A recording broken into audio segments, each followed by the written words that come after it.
Coming up on Locked On Dodgers, a series loss in Colorado. We'll talk about starting pitching. We'll talk about defense. We'll talk about offense. And we'll talk about the relievers. Going to get into it all. So make sure to keep it Locked On Dodgers. You are Locked On Dodgers, your daily Los Angeles Dodgers podcast. Part of the Locked On Podcast Network, your team every day.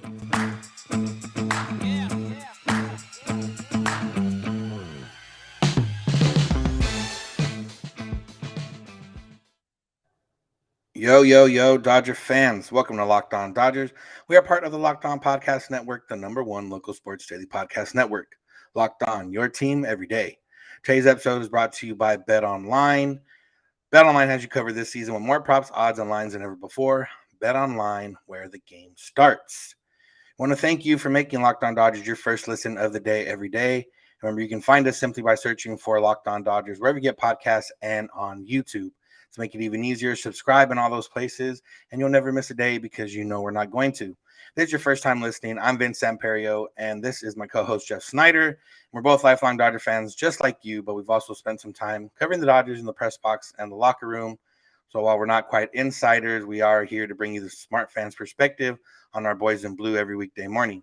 So go ahead and subscribe wherever you want and wherever you can, and let's talk Dodgers. Jeff, fortunately, this time we're not talking too happy about the Dodgers series loss in Colorado. Dodgers are 1-2. They won opening day on Friday, lost the next two. Us, I guess you can call it a Colorado series. Some annoying things happened on Sunday. It was just not a fun weekend overall after Friday, and even then the offense is something we'll get into. But let's start off with starting pitching. We had Walker Buehler, we had Tony Gonsolin, and we had Julio Urias, with Walker Buehler looking the best of the three.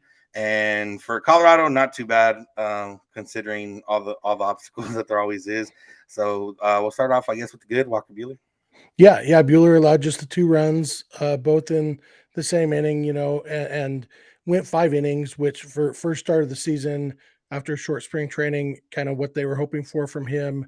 And he looked good. Definitely any concerns we might have had about him after his start against the Angels in the Freeway Series, I think I don't have any of those lingering concerns. So, yeah, all in all, the Dodgers got the win that day, and Buehler looks solid. And, so I'm feeling good about Walker Buehler right now.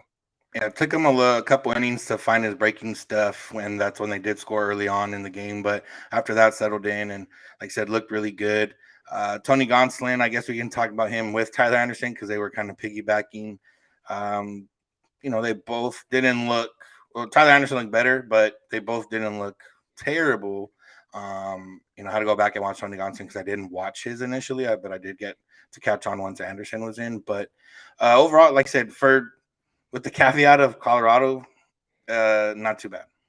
Yeah, for Gonsolin, really, it was a question of efficiency, which is kind of a theme of his career so far. And anytime that comes up, I mention that was the theme of Kershaw's early career too. And so, not to say he'll turn into Clayton Kershaw, but that there is hope for him because overall his numbers actually are pretty good, and he just struggles with being efficient, throwing those first pitch strikes, getting ahead in the count so that he can have an occasional short inning. And that's what was lacking in that game. And that was really, he and Tyler Anderson had very similar lines, except that Gonsolin had to throw 20-ish more pitches because he wasn't as efficient with his pitching. And so all in all, again, like you said, with the Colorado caveat, I'll take what we got from both of those guys and feel pretty good about both of them going forward, considering that Colorado is a stupid place where baseball games shouldn't be played.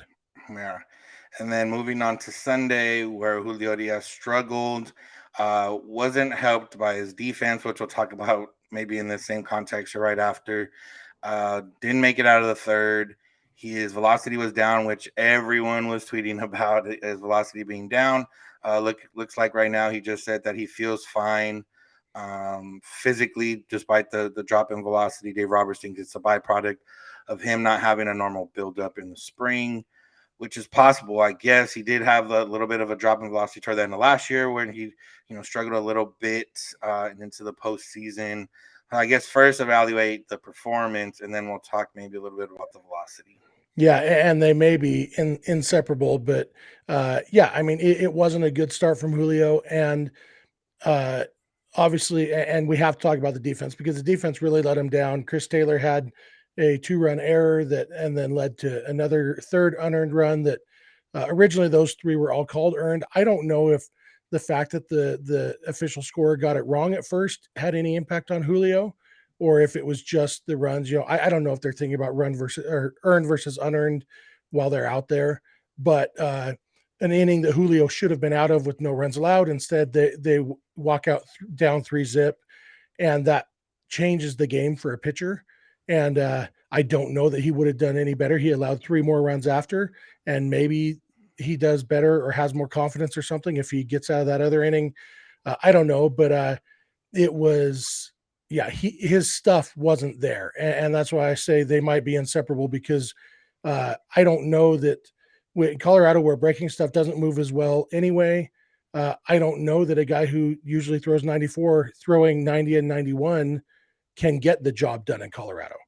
Yeah, and that's the big part, and kind of the big thing is if he doesn't have that off speed, that 93, 94 range where he used to live, touching 95, you can get away with a little bit more. Whereas if you're down to 90, 91, you don't have that off speed, then you're kind of playing with fire.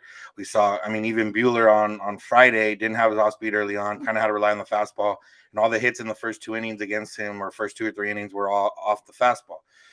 Julio also couldn't locate very well. He was, maybe got squeezed a little bit early on, but even then he wasn't, locating that well. It didn't look like he was trying to hit those corners. It looked like he was missing away from or away or inside from wherever he was trying to hit, and it just happened to look like it was close to a corner. So the velocity part, we've seen Clayton Kershaw drop in velocity, and he's been able to maintain himself as a good pitcher.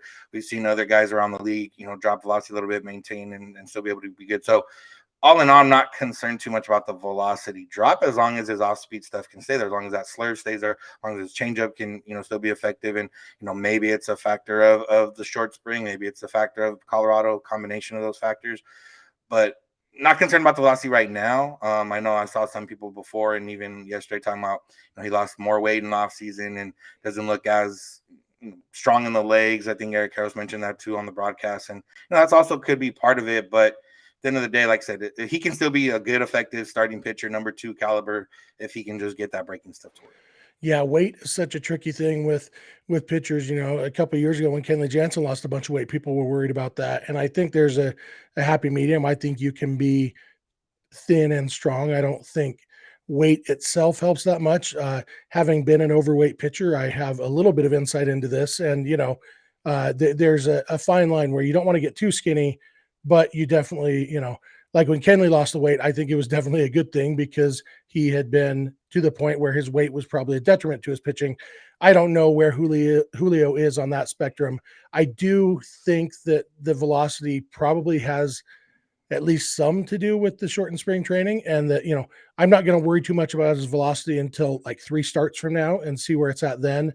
And it's also important to remember what we say basically every time the Dodgers play in Colorado is don't get too excited about the offense based on a series in Colorado, and don't get too bummed about the pitching based on a series in Colorado. And that's unfortunately that's why it's a stupid place where they shouldn't have Major League Baseball, but they do, and the Dodgers get to play their 9 or 10 games a year. Thank goodness, woo woo. I guess it'll be down to 7 games a year next year when they go to the more balanced schedule. But yeah, it's a stupid place to play baseball, and this series sucked for the starting pitching in some ways, but I'm not going to stress too much about it until we see what a guy like Julio can do in an actual major league stadium. Yeah, and speaking of that offense, I'm not getting too excited. Definitely weren't too excited about the offense, but before we get into that, let's talk about BetOnline. BetOnline is your number one source for all your betting stats and sports info. Baseball season underway. You can pretty much bet every day now if you want to check that out. So head over to BetOnline, check them out for league reviews, news, basketball playoffs coming up, the start of MLB season. They're your continued source for all your sports wagering information. They got live betting to playoffs, esports, and more. Everything you need right there at betonline.net. Head to the website today on your laptop or mobile device. Learn about all the trends and action going on. Maybe get in on some of those. Bet online, where the game starts. All right, I want to thank you for making Locked On Dodgers your first listen of the day every day. Locked On MLB Prospects is another podcast you can check out with host Lindsey Crosby. He's a prospect encyclopedia, and he's going deep on the MLB stars of tomorrow. It's free and available wherever you get podcasts. All right, we're going to talk about the offense, but before we get into that, we will have people that may think this. At the end of the day, the Rockies, outplayed the Dodgers enough to win 2 out of 3 games. No, we're not knocking the Rockies for all the Coors Field talk, but it is, a different place to play, and that's just a caveat of what it is. But moving on to the offense, where offense is something that is supposed to be plentiful and bountiful in Colorado. It was not too plentiful or bountiful for the Dodgers. They scored 11 runs total in the 3 games. 9 of those runs coming in 2 separate innings, a 5-run inning on Friday, 4-run inning on Sunday. It was kind of a weird. I mean, you look at the Dodgers batting averages, and no other than Chris Taylor and Gavin Lux, everyone else is about under 250, which obviously 3 days in is not anything crazy, but it did seem like the Dodgers were getting enough hits, just not the right hits. Yeah, and I was telling you before we started recording, add a little bit of that 2018 feel, which was the year before we started this version of the podcast. We were only doing weekly back then, which was good because I remember we doing our weekly podcast, and every week it was a topic of conversation of their, 9 hits and 2 runs, and it's like they got plenty of hits to get more runs, and they just didn't do it. And we talked about cluster luck, which is the concept of stringing hits together, and how that really is mostly a factor of luck. Uh, you know, we had on Sunday Mookie Betts 2 different times. He struck out with a runner on third and less than 2 outs when almost anything in play is going to score a run, especially there in Colorado with that big outfield. Just hit, Mookie, even when he's off, he's pretty good at hitting lazy flyouts to the outfield, and 2 of those today would have scored 2 more runs. And one of those guys did end up scoring on the error by Chris Bryant, but the other one didn't. So that, that's runs left on the board where, I'm not a huge fan of small ball, as you know, but I'll take a sac fly over a strikeout any day. And Mookie's usually a guy you can count on to do that. And that's why where it gets into that 2018 thing when, so much of the time there, it was just bad luck, and guys who you can usually count on just they Yasmani Grandal would come up and he'd strike out with a runner on third, and then later he'd get that fly out to right, but there was nobody on base or there was 2 outs or whatever, and he's doing the right thing, just not the right time. And that's what we saw with Mookie on Sunday, and that's kind of what we're seeing. Freddie Freeman had a couple hits this weekend. He also had a couple times with runners in scoring position that he didn't get the hits. And so, you flip those, there's more runs. And that's the sort of thing that does even out over the course of a season, usually. And in 2018, the reason that we talked about it so much is because it never really did even out for the Dodgers. The Dodgers, based on how well they hit, should have won over 100 games. And they won, 92 that year, I think, and had to go to a game 163 against these same dumb Rockies. And it was, but one series, I'm not going to stress too much about the cluster luck not evening out yet, because I really do believe that the vast majority of the time that stuff does even out. Yeah, and you look at it and you look, credit to the Rockies pitchers. The Dodgers had 27 strikeouts over the 3 games, but only 6 walks, if I'm not mistaken. So, they were throwing strikes at the Dodgers. On Saturday, Germán Marquez was already into the 6th inning, and he was only around 60 pitches. Early on, Senzatella got through the first inning or the first 4 batters pretty quick there in the first inning. They're throwing strikes. The Dodgers were being aggressive, and it just wasn't translating. So, not too much to worry about there. It was nice to see Gavin Lux get that big hit to open up the scoring on Friday. Chris Taylor, looked good other than when he had to make that play in left field, but that's defense, not offense. And other guys contributed. Cody Bellinger only struck out 3 times this weekend, which is, a win in itself. He got a couple hits on Sunday. One was, off the end of the bat down the third base line, but hey, and the other one looked a little bit better. So, individually, nobody looked like, oh my God, completely lost at the plate, which is, a big win. We've seen them have that before, but it also, like I said, just collectively, it didn't quite work out. There's a handful of guys with 2 or 3 hits over the weekend. But then you look at runners in scoring position, and Freddie Freeman 0 for 3, Justin Turner 0 for 2, Mookie Betts 1 for 4. So just not coming through when there was times to get runs. And then the other part too is just one home run over the whole weekend, and that one home run came from Austin Barnes. I mean, I don't think that's something that you plan for as the Dodgers, especially us as fans going into it. But like I said, credit to the Rockies pitchers, whether it's, there's a matter of throwing the pitches and not walking guys and not getting into traffic. And they got into some traffic when Dodgers actually got hits, but they didn't let it keep going. And it's just a matter of it's a bad weekend, and it just happened to be the first weekend of the season. Yeah, and Max Muncy might be one guy who I might have a little bit of concern about, just because he is coming off of an injury. His spring wasn't great, and he hasn't quite gotten there yet. He you can tell he's not hitting the ball quite as hard as we're used to Max Muncy hitting the ball. Uh, and so I wouldn't put too much just on this weekend series, but because there is a history there with Muncy coming off the injury, I'm a little bit concerned about that. All in all, though, when you look at the Dodgers, they lost the second game of the series by 1 run, and very easily, Blake Trinan doesn't hang that cutter very often, and that Connor Joe hit for the home run. Dodgers easily could have won that game. This game, they lost by 5 runs and allowed 5 unearned runs, and so even with all the struggles, they still had a decent chance to win this series, and even a reasonable chance to sweep the series. And that's the opportunities they need to capitalize on, because at the end of the day, what you had a chance to do doesn't actually matter.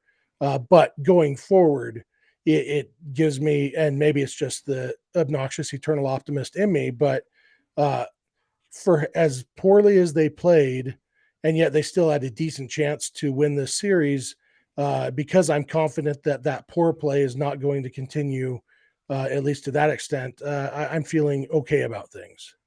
Yeah, considering, like I said, we'll talk about the bullpen. Considering trying, hanging something on a 1-2 count to Connor Joe, the inning before, Austin Barnes not tagging up on a deep fly ball to center field that he probably would have scored on Trey Turner's little, bleeder in the infield that happened right after that.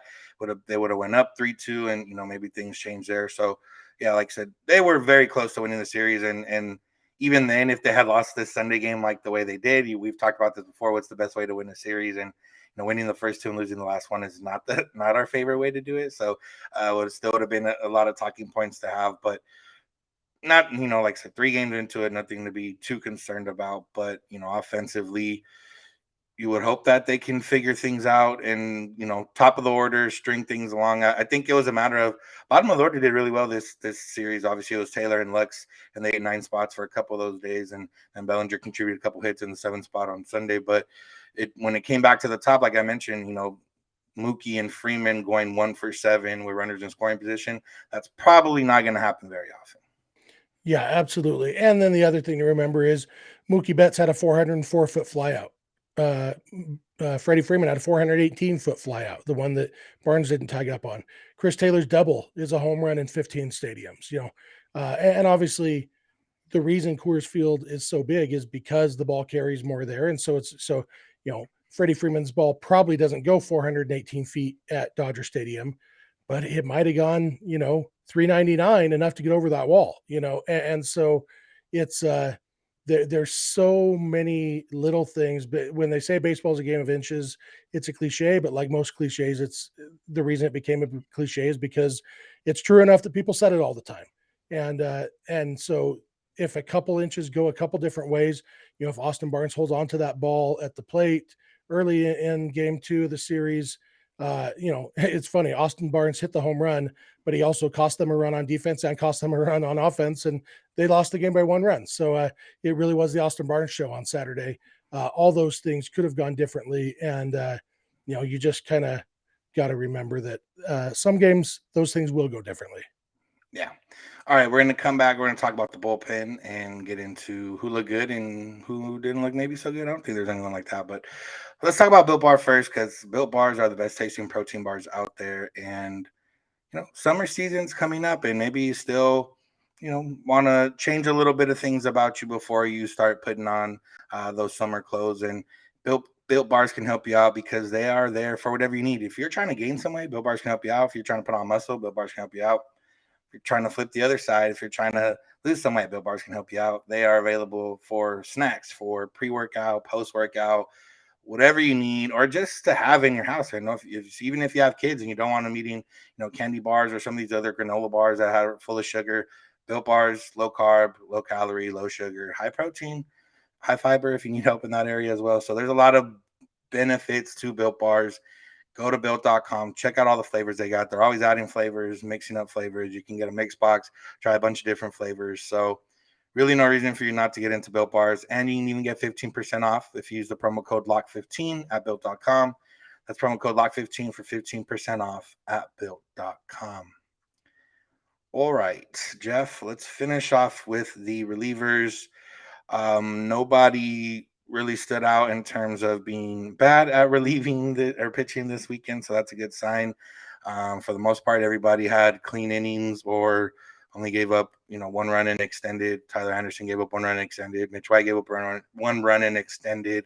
But other than that, not too bad. Craig Kimbrell did give up a run in his Dodger debut on Friday, but the Dodgers were comfortably enough ahead where it wasn't a safe situation. So I don't know, Jeff. There's a lot of places to start, but I don't know if anything stood out to you specifically, good or bad. Yeah, I mean the only other one was Evan Phillips giving up the 2-run home run late in this game on Sunday that, kind of put the game away. Joe and Karros had been talking about how a 3-run lead in Colorado isn't that much, and that did seem to kind of take the wind out of the Dodgers' sails going up, putting the Rockies up by 5, and then the Dodgers kind of went down with a whimper after that. That But did come after a 2-out error by Freddie Freeman. yeah, yeah. And the yeah, I always think it's funny that a home run can be an unearned run. Like, if they hit over the wall, I think that run's earned. I understand why it's not, but still, yeah. Evan Phillips isn't a guy we're planning on the Dodgers counting on in high leverage innings, and so whatever he did, whatever Justin Brule did, doesn't actually concern me that much. And so Brusdar Graterol looked really good. Trinan, other than the one hung cutter to Connor Joe, he looked really good. Who else pitched in that first game? It was Daniel Hudson. That's right, Daniel Hudson. Oh yeah, Hudson looked great. Hudson looked really, really good. Yeah, and so those are the guys, especially when we talk about who we're going to be getting back. With Canley and Ferguson and Bickford and whoever else. Who's the fourth one that's on the injured Maybe list? Victor Gonzalez. Oh, Victor Gonzalez. Yeah. So those guys coming back, and then what they have, the bullpen overall, especially for Colorado, I felt really good about how the bullpen pitched this weekend. Yeah, like you said, they didn't, you look at it and nobody collectively threw too much, but everybody contributed in different ways. And, like I said, Graterol looked good. Like Trinan had 4 Ks in 2 innings pitched. He just had, unfortunately, that one hanging pitch on a 1-2 count that he said after the game, him and Barnes both, regretted calling that in that situation, which makes sense when you have a frisbee slider and you can throw it away from a right-hander. Maybe you should do that when you have 1-2 count. But regardless of that, everyone else, fit in and did what they needed to do. Craig Kimbrell did give up a run, but like I said, he looked good. He he wasn't hanging that curve like he was against whoever he pitched against the first time. Breaking stuff looked good. He's still touching 95, 96. So all in all, a solid weekend from the bullpen. I think a good sign too is, Mitch White, who was a guy that we haven't talked about too much, and kind of mentioned that, and even then he might not make it past this month, depending how things go. But he's a guy that can get you outs in major league outs in key situations and come in like today, come in, clean it up. Julio didn't make it out of third. Mitch White was able to bridge, get 2/3 innings, and get them to later on where they didn't have to burn too many arms. Obviously, they have a day off tomorrow. Might have a day off Tuesday, depending on weather. But later in the season or at another point, maybe they do have a 3-game series coming up right after this, and Mitch White was able to save the bullpen a little bit. So I think he's a guy that gets underappreciated a little bit, even not by us. I'd say we talk about him a decent amount enough, but I do think that even last year he was maybe not underappreciated, but I think the Dodgers took him for granted a little bit because he went up and down like 14 times last year. Yeah. And, between him and Tyler Anderson, we did see options for the starting rotation for that 5th starter spot, if necessary, because right now, that, we don't know if Julio does have a physical issue that's contributing. We know that Clayton Kershaw has injury history. The chances are the Dodgers are going to, and that's without mentioning the fact that Andrew Heaney is likely to be bad, and so uh, there's a really good chance the Dodgers are going to need a couple other starters at some point during this season. And so Mitch White and Tyler Anderson both kind of showed that even if it's a 3 or 4 inning stint, even if they're not built up to give you 6 or 7 innings, that can have a lot of value, especially in the short term.